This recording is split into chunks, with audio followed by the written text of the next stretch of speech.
আসসালামু আলাইকুম, কেমন আছেন সবাই? আশা করি সবাই ভালো আছেন। বর্তমানে সৌদি আরবে সৌদি প্রবাসীদের জন্য গলার কাটা হয়ে আছে ট্রাভেল ব্যান। ট্রাভেল ব্যান মামলাটা বিভিন্ন মাধ্যমে হয়, কয়েকটা ক্যাটাগরিতে হয়। তো আমরা যারা সৌদি আরবে আছি, আমরা সৌদি প্রবাসীরা বিভিন্ন সময় কারণে অকারণে নিজের সতর্কতা বা অসতর্কতার কারণে আমরা বিভিন্ন সময় ট্রাভেল ভ্যানের মধ্যে পড়ে যাই, অর্থাৎ এয়ারপোর্ট নিষেধাজ্ঞা। ১০ বছর সৌদি আরব থেকে যেতে পারবো না, এই ধরনের মামলাগুলোর আওতায় আসতে হয় আমাদেরকে। তো আমাদের বিভিন্ন সময় দেখা গেছে সফর জেলের মাধ্যমে ট্রাভেল ব্যান হয়। তারপরে এখানে উল্লেখযোগ্য যেই মামলাগুলো, সেগুলো হচ্ছে ইন্টারনেট সংক্রান্ত, সিম কার্ড সংক্রান্ত বা ওয়াইফাই সংক্রান্ত। এই ৩টা ক্যাটাগরিতে মামলা হয় বেশি। এর মধ্যে আরও বড় বড় কারণ আছে, যেমন ফুড ডেলিভারি, তারপরে কফিল কারণে অকারণে মামলা করে, ট্রাভেল ব্যান করে রাখে। তো এই সমস্যাগুলো আমাদেরকে একদম জর্জরিত করে রাখছে। আমরা হিসেব করে দেখছি যে আমাদের সাথে যদি ১০০ লোকে যোগাযোগ করে কোনো না কোনো কারণে, তার মধ্যে থেকে উল্লেখযোগ্য কারণ থাকে ট্রাভেল ব্যান, ট্রাভেল মামলা। সৌদি আরব থেকে ১০ বছরের জন্য নিষেধাজ্ঞা দিছে, সৌদি আরব থেকে যেতে পারবে না। আপনারা যারা সৌদি আরবে আসেন বা আসবেন বা এসেছেন, আপনাদেরকে বরাবরের মতোই অনুরোধ করব যে আপনারা একটা সিম কার্ড কিনলে অবশ্যই কাস্টমার কেয়ার থেকে কিনবেন। বাইরের কোনো ফুটপাত বা কোনো ব্যক্তির কাছ থেকে কিনবেন না, কোনো মার্কেট থেকে কিনবেন না। কিনলেই এই সমস্যায় পড়তে হবে, একদম লিখে রাখেন সাদা কাগজে ১০০%। আপনি যদি কাস্টমার কেয়ার থেকে সিম কার্ড কিনেন, সেই ক্ষেত্রে আপনি এই সমস্যায় পড়তে হবে না। তো কাস্টমার কেয়ার থেকে কিনলে যে সমস্যায় পড়তে হবে না, এমনটাও না। কাস্টমার কেয়ার থেকে আপনি সিম কার্ড, ওয়াইফাই এগুলা নিলে যে সমস্যায় পড়বেন, এটাও 100% আছে। কিভাবে? সেটা আপনার কারণে হবে। আপনার গাফিলতির কারণে হবে। সেটাও বলবো। তো বাইরে থেকে একটা সিম কার্ড বা ওয়াইফাই কিনতে গেলে আপনি সেখানে দেখবেন যে আপনি নিছেন একটা, আপনার নামে রেজিস্ট্রেশন হয়েছে ৪টা, ৫টা, ৬টা ইচ্ছামতো রেজিস্ট্রেশন হয়েছে। পরবর্তীতে এই বিলগুলো আপনাকে দিতে হবে পরবর্তীতে, জরিমানা সহ।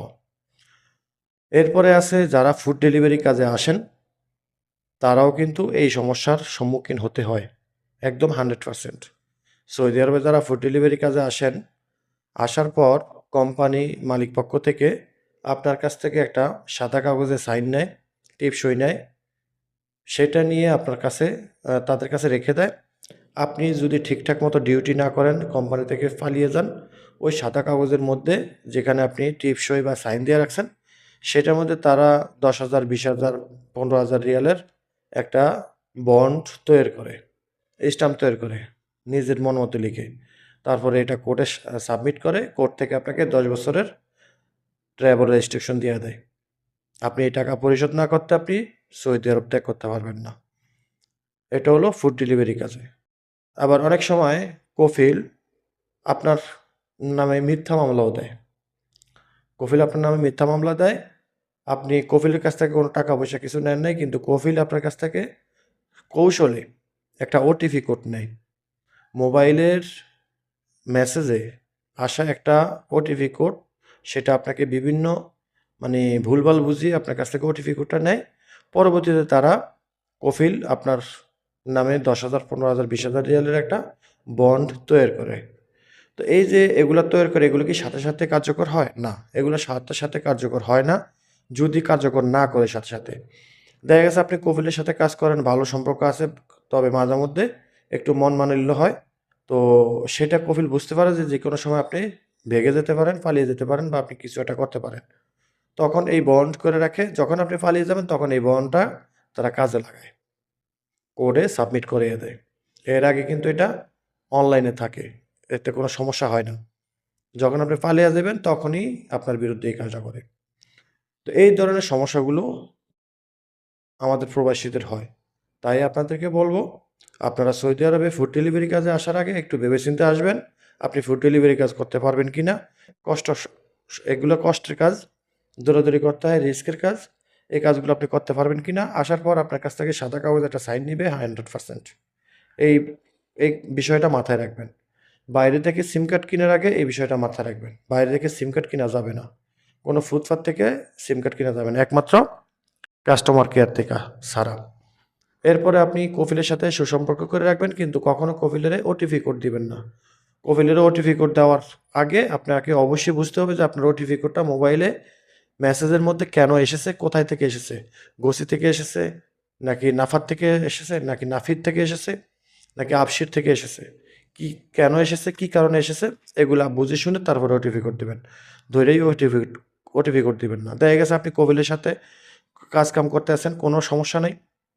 আর এখানে আপনি কোনো কিছুর জন্য আবেদনও করেননি অনলাইনে, ইকামা বানানোর ক্ষেত্রে বা কোনো কিছু অনলাইন ভিত্তিক কোনো কিছু আবেদন করেন নাই। তো সেখানে আপনি ওটিপি কোড দেওয়ার কোনো কারণ নেই। কবির যদি ওটিপি কোড চায়, আপনি জিজ্ঞাসা করবেন কিসের ওটিপি কোড। এটা আপনি কাউকে দেখাবেন, ভালো একজন কাউকে দেখাবেন যে এই ওটিপি কোডটা কিসের জন্য আসে বা এসেছে, কপিল আমার কাছে চাইছে। তখন তারা আপনাকে বুঝিয়ে দিবে যে এটা এই লেনদেনের ওটিপি কোড কিংবা কেনাকাটার ওটিপি কোড, এগুলো বুঝিয়ে দিবে। তো এই বিষয়গুলো মাথায় রাখবেন, ঠিক আছে? আর ট্রাভেল ব্যান যদি হয়ে যায়, তো আপনার বিরুদ্ধে যেই কারণে মামলা হয় সেই কারণটা আপনাকে দূর করতে হবে। জরিমানা হলে জরিমানা আপনাকেই দিতে হবে। আর আপনি যদি এই ঋণ থাকেন, তো সেই ঋণটাও আপনাকে দিতে হবে। ঋণ দেখা গেছে আপনি করেন নাই, আরেকজন করছে আপনার নাম দিয়া, তো সেটাও আপনাকে পরিশোধ করতে হইব। তো এবার আসি কাস্টমার কেয়ার থেকে যে একটা সিম কার্ড বা ওয়াইফাই নিলে যে আপনি বিপদে পড়বেন না, এমন কোনো গ্যারান্টি নেই। সেখানেও আপনি বিপদে পড়বেন 100%। সেটা আপনার গাফিলতির কারণে। কীভাবে সেটা? দেখা গেছে আপনি কাস্টমার কেয়ার থেকে একটা ওয়াইফাই নিলেন। ওয়াইফাইটা আপনি ১ বছর বা ২ বছরের জন্য ব্যবহার করবেন। তো সেখানে একটা ওয়াইফাইয়ের মেয়াদ থাকে ১ বছর অথবা ২ বছর। তো সাপোজ আপনি ২ বছরের একটা ওয়াইফাই নিছেন, ২ বছর আপনি এটা ব্যবহার করেন নাই। তো ব্যবহার না করে এটা আপনি ২ মাস ৩ মাস ব্যবহার করছেন, কিন্তু আপনি বিল পরিশোধ কইরেই আইছেন। হঠাৎ এটা আপনি ব্যবহার করতেছেন না। এটা যে ব্যবহার করবেন না, এটারও কিন্তু একটা মানে প্রক্রিয়া আছে বা এটার একটা সিস্টেম আছে যে আপনি ব্যবহার করবেন না, ঠিক আছে ভালো কথা। এটা বন্ধ করতে হবে। তো বন্ধ না করলেও এটা বন্ধ হয়ে যাবে। আপনি যখন ওয়াইফাইটা বন্ধ করে রাখবেন, বিল দিবেন না, তখন তারা আপনার ২ মাস অপেক্ষা করবে। ২ মাস পর ৩ নাম্বার মাসে আপনার এই ২ মাসের বকেয়া বিল চলে আসলো এবং ৩ মাসের কালে আপনার ওয়াইফাইটা তারা বন্ধ করে দিল। পরবর্তীতে এই যে আপনি ২ বছরের জন্য কন্ট্রাক্টে একটা ওয়াইফাই নিলেন অফিস থেকে, সেখানে ওয়াইফাই বাবদ ১১৫০ রিয়াল, ১৬০০, ১৮০০, ১২০০ রিয়াল এরকম একটা বন্ড করা হয় নাফাতের মধ্যে। সেই টাকাটা আপনার যদি ৩ মাস ৪ মাস ব্যবহার করে থাকেন ওয়াইফাইটা, সেইটা মাইনাস যাবে। আর বাকি টাকাটা আপনাকে দিতে হবে। সেটার জন্য তারা আপনাকে মেসেজ দিবে এবং আপনি যে ওয়াইফাই বন্ধ রাখছেন কিছু না বলে, বিল দেন নাই, সেখানে ২ মাস তারা অপেক্ষা করছে, কিন্তু ২ মাসের বিলও কিন্তু বকেয়া হয়ে গেল। তো সেই বিলটাও আপনাকে দিতে হবে। যদি না দেন তাহলে ট্রাভেল রেস্ট্রিকশনের মামলা হয়ে যাবে। তাহলে এটা হলো আপনার নিজের ইচ্ছাকৃতভাবে গাফিলতির কারণে মামলাটা হয়। আর যদি আপনি ওয়াইফাই বন্ধ করেন, ২ বছরের কন্ট্রাক্টে ওয়াইফাই নিছেন, এখন ওয়াইফাই বন্ধ করবেন, তো সেই ক্ষেত্রে অবশ্যই আপনি অফিসের সাথে কথা বলতে হবে, আমি ওয়াইফাই ব্যবহার করব না, আমি বন্ধ করে দেবো। তখন তারা সাথে সাথে বন্ধ করে দেবো, আপনার বকেয়ার কোনো বিল অবশিষ্ট থাকবে না। তারা জানিয়ে দিব যে আপনি ওয়াইফাইটা ২ বছরের জন্য নিছেন, আপনি ৪ মাস ব্যবহার করছেন বা ৩ মাস ব্যবহার করছেন, এত টাকা মাইনাস গেছে, বাকি এত টাকা রইছে, সেই টাকাটা আপনি পরিশোধ করে দেন।